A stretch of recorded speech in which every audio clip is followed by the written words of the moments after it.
Um dia na história com Carlos Bastos. Mr. Gorbachev, tear down this wall. I have a dream. Aqui, posto de comando do movimento das Forças Armadas. É fazer a conta. Houston, we have a problem. Yes, we can. And now for something completely different. Neste dia, em março de 1819, uma das ruas comerciais mais elegantes de Londres tinha sido inaugurada há menos de 24 horas. E essa rua luxuosa surgiu com um propósito simples. O propósito era o de afastar pessoas indesejáveis e o lixo que essas pessoas faziam. Nessa altura, Lord Cavendish estava farto de gente pobre, sem maneiras, que passava a vida a deitar lixo para dentro da sua propriedade, particularmente conchas de ostras. Ora, ele poderia, como o Trump, 2 séculos mais tarde, ter tido a ideia de construir um muro, mas não. Ele decidiu fazer algo muito mais ambicioso.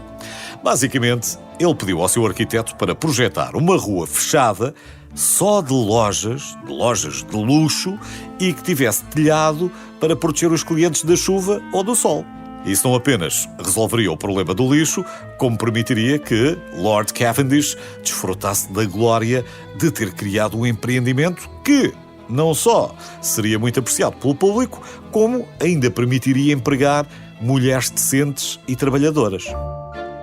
E assim nasceu a famosa Burlington Arcade, de Londres, a primeira galeria comercial do mundo, que é basicamente a avó dos modernos centros comerciais. Originalmente tinha 72 pequenas unidades de 2 andares, mas as fusões, as heranças e as mudanças de dono fizeram com que, nos nossos dias, apenas existam 46 lojas. E nenhuma delas é barata. Claro que o ambiente e as lojas luxuosas afastaram os pobres, mas trouxeram os ladrões. Não havendo ainda uma força policial, tal como a conhecemos, quando a Burlington Arcade abriu, Lord Cavendish criou a sua própria polícia, os Beadles, que eram soldados do seu antigo regimento e alguns eram veteranos, imagine, da Batalha de Waterloo.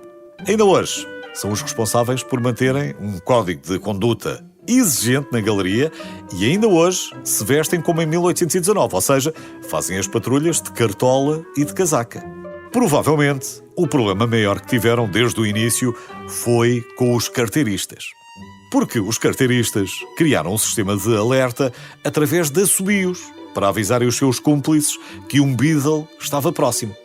Assim que descobriram, passou a ser proibido assobiar na Burlington Arcade. Até que um dia, em 1980, um Beadle estava prestes a repreender, educadamente, claro, um cliente que começou a assobiar enquanto olhava para uma das vitrines. Assim que o cliente se virou, foi imediatamente reconhecido pelo tal Beadle, que só disse: "Oh, Sr. Paul McCartney, sinto muito, não percebi que era o senhor. O senhor, fica já a saber, tem uma isenção vitalícia desta regra. Pode assobiar aqui quando quiser." E pronto, um Beadle autorizou um Beatle, Paul McCartney no caso, a assobiar, e Paul McCartney é a única pessoa autorizada a assobiar em Burlington Arcade. Para terminar, fica só a saber que a antiga casa de Lord Cavendish foi vendida ao governo britânico, pouco depois da sua morte, e a Royal Academy funciona lá desde 1867. Aliás, a própria Burlington Arcade já foi vendida e comprada por muitos milhões ao longo dos anos. Nada mal para um empreendimento que surgiu com o propósito de afastar pessoas indesejáveis e o lixo que faziam, principalmente as conchas de ostras.